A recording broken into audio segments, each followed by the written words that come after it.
Vasudevaya. Om Namo Bhagavate Vasudevaya. Srimad Bhagavatam, Canto 3, Chapter 12, Text 44.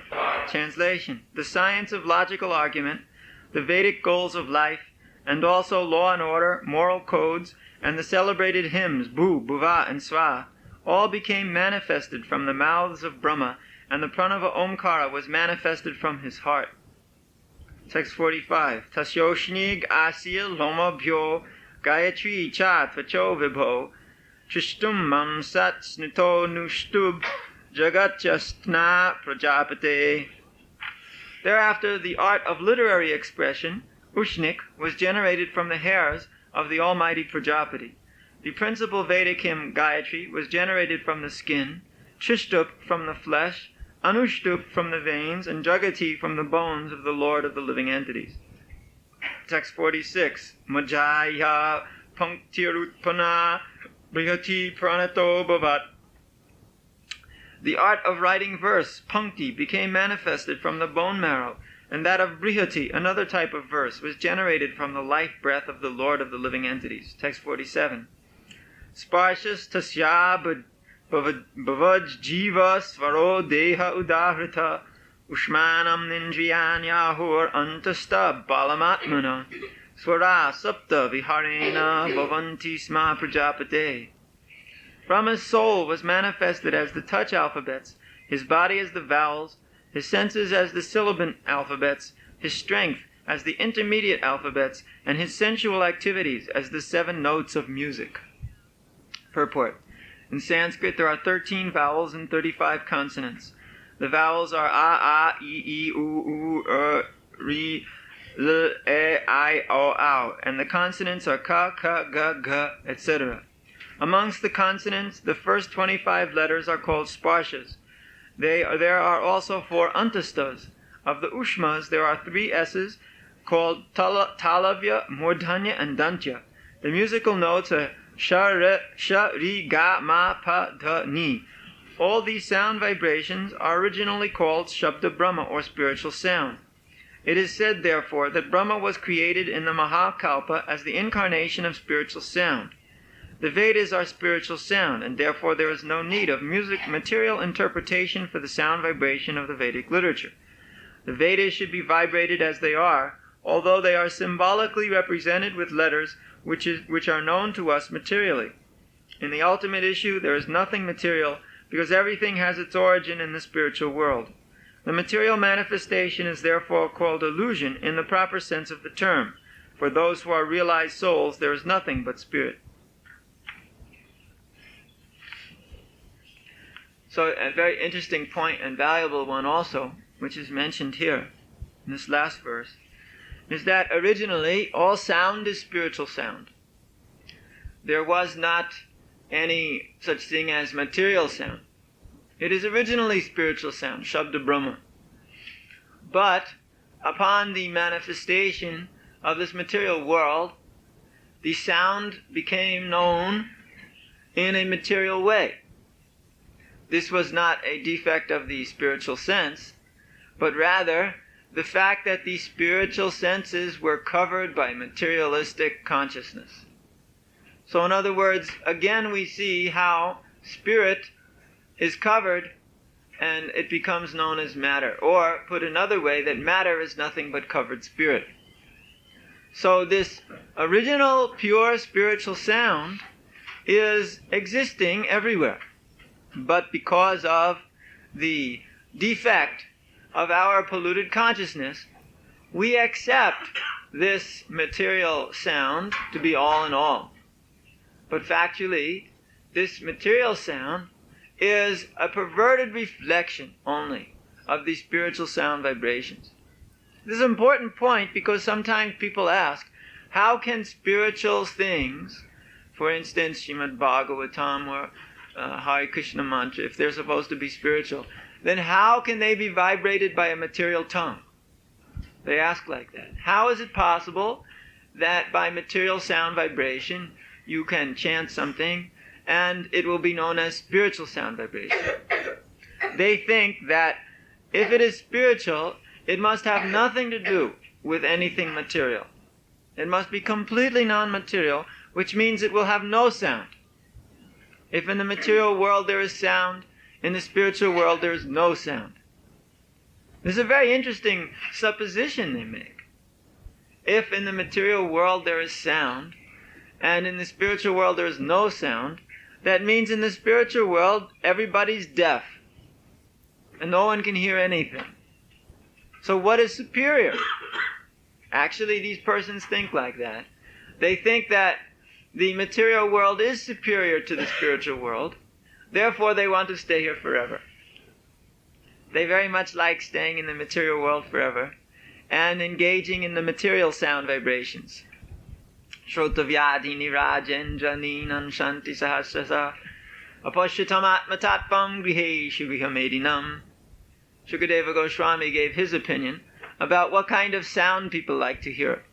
He said, there are thousands of sounds and thousands of questions and answers and topics which the materialists love to talk about, if it has some relationship to the home and material existence within family life.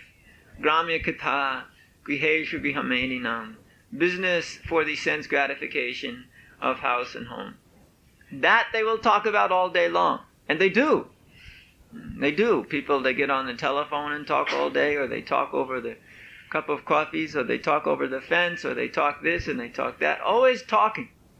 It's incredible how much people talk. And you can't even figure out what are they talking about anyway. It's just all nonsense. Just all has no value. It's just for the sake of hearing their own voices and hearing somebody else's voice. That's all. Gramya katha, it's called. Ordinary village talk, which has no value whatsoever. Now, such kind of talks certainly have no value in any realm whatsoever. But actually speaking, the original talking, the original singing, the original sound vibration is spiritual. It is actually a manifestation from the spiritual sky. Because in the spiritual sky there's beautiful talk. It is all singing. Beautiful talks like song, where the spiritual sounds are manifesting in a most beautiful way. And all of these notes are originally spiritual. These 7 notes, which Prabhupada mentions here, we call them in our Western countries do, re, mi, fa, etc. Here it is, shari, ga, ma, pa, dha, ni. These are the Sanskrit ways of saying the same notes. The notes are the same. Actually, you can even understand this one point. The notes are the same, whether it be in raga or Vedic music, or if it be Western music. The notes are exactly the same. Except in the Vedic music, it sounds so much more spiritual, or at least in the mode of goodness. Even just by using raga, even if you're a Muslim, because most raga is played by Muslims nowadays. Very few Hindus are good musicians. It's all the Muslims. A couple of them anyway. So now they're playing this raga. And even though they are materialists by heart, the music sounds very much in the mode of goodness anyway. Simply because of the structure of it. Because of the raga of it. Because actually they are playing the raga. It even just by the structure sounds quite nice. Like in the mode of goodness. So we can find out that these original structures musically, the original sound vibrations musically, these are very spiritual by nature. But when they enter into the material world, they are by unfortunate necessity covered by the material energy, so that we cannot understand them anymore as pure spiritual vibrations. We only understand them in terms of their contaminated existence. Even, for instance, if you have some Bhagavatam preacher. There was one famous Bhagavatam preacher in Bombay who was making programs, and 70,000, 80,000 people would come. But what would he talk about? He would only talk about Krishna and the gopis and Radha and Krishna gopis' business. And the people who came, they were not purified. And he was not purified because he was doing it as a business. At the end of the program, he received all kinds of gifts, monetary returns, to pay for the nice lecturing he has done. Very nice, joke telling, everybody laughing. But all of the people went home from this engagement of Bhagavatam. They call it Bhagavata Saptaha, 7 days of hearing Bhagavatam, just like Parikshit Maharaj and Shukadev Goswami. But these people, they only listened 7 days for 6 hours a day. 3 hours in the morning, 3 hours in the afternoon. And then they went home and did all kinds of Gramya Katha and material business. So, they were not purified. The speaker was not purified. And in fact, nobody understood anything more about Krishna than they did before. Because the sound vibration, although originally spiritual, becomes contaminated and polluted by the material energy. That is the problem. The spiritual sound vibration becomes covered by the material energy. That which is originally spiritual manifests now as a material sound because of the coverings of the heart of the person who is speaking it. That's why we say, Vaishnavam Mukod Girnam Bhutam Harikatamritam. We avoid hearing sound vibrations which are spoken by a non-Vaishnava. Because even if he tries to speak purely about the absolute truth, he will cover that sound vibration by his material desires, and he will not be able to present it purely as it is. And we will not get benefit from that. Therefore, in our Sampradaya, we have only the purest sound vibration being emanated by the transcendental Parampara Acharyas who have come previously and delivered this transcendental sound. Just consider the case of Srila Prabhupada. How so many persons had come and spoken about Bhagavad Gita before him. Many so-called swamis or yogis had come to America and had spoken about so-called Bhagavad Gita. But nobody became a devotee of Krishna. There were over 350 editions in English alone of Bhagavad Gita. And everybody in school studies Bhagavad Gita. In the universities in America, everybody reads some book's version, some publishing house version of Bhagavad Gita. But nobody, even for the slightest moment, thought Krishna was God. Now, how can you read Bhagavad Gita and not think that way? But nobody, even the thought doesn't even cross their minds that Krishna is God. Simply Krishna is some mythological figure, and this Bhagavad Gita is just some poem. And you study it for meter and rhyme and inconsistencies, and you try to pick this out and pick that out. And in this way, one studies Bhagavad Gita and gets zero benefit. So we can see like that. Because of it not being authorized, because of it not having any value, there is factually no significant usage of even learning Bhagavad Gita, even if it's Bhagavad Gita, as it is. For instance, Dr. Radhakrishnan's version was a good translation as far as translations go. But the commentary was horrifying. And even though the book has a good translation, because of the commentaries being so horrifying, there's no value whatsoever to the translation.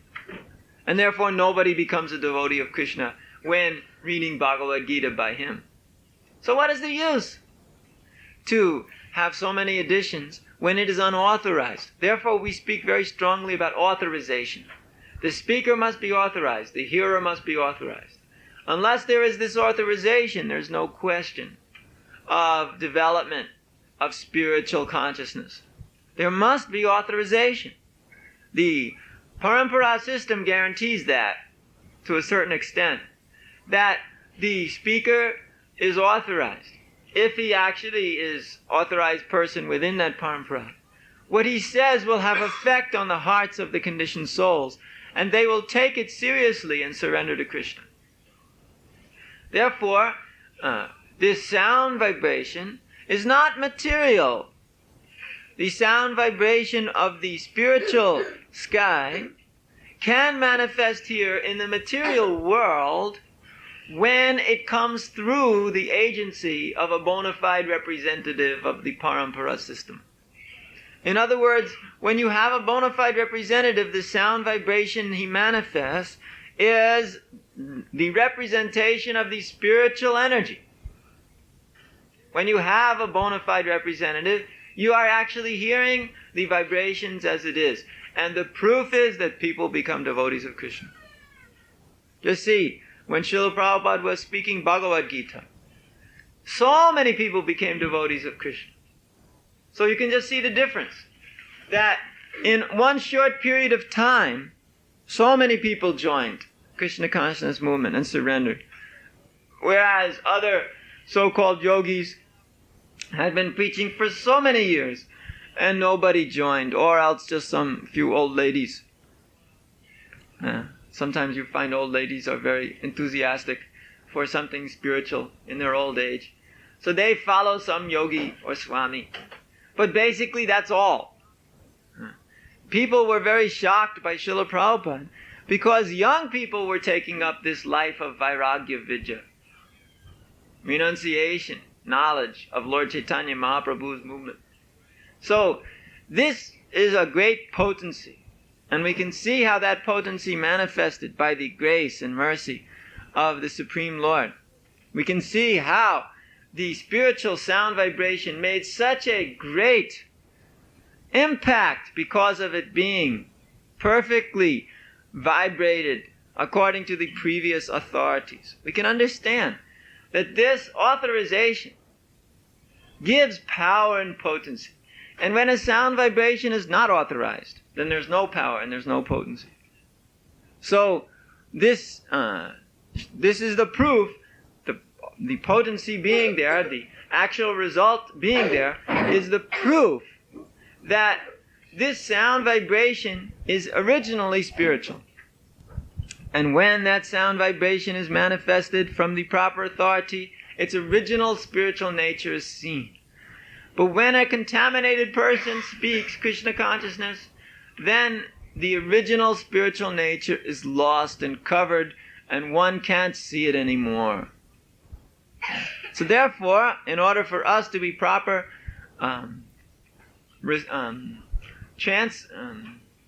proper givers of spiritual knowledge, transmitters of spiritual knowledge, we have to be pure. We have to receive it in a pure way and give it out again in the same way, like a radio station, relay station, where you receive the waves as they are and simply boost them out again across the airwaves to some other receiver as they are. Similarly, we receive the transcendental sound vibration as it is from spiritual master, who has heard it from his spiritual master in a successive series of relaying the message of Krishna. And then we receive that pure message, and then when we receive it purely, we have an opportunity to give it out purely too. One who has heard, he can chant. One who has understood the Krishna conscious philosophy, he can give it to others. Otherwise, there is no possibility of ever being able to preach properly or even speak properly about Krishna. So it is a question of hearing and chanting.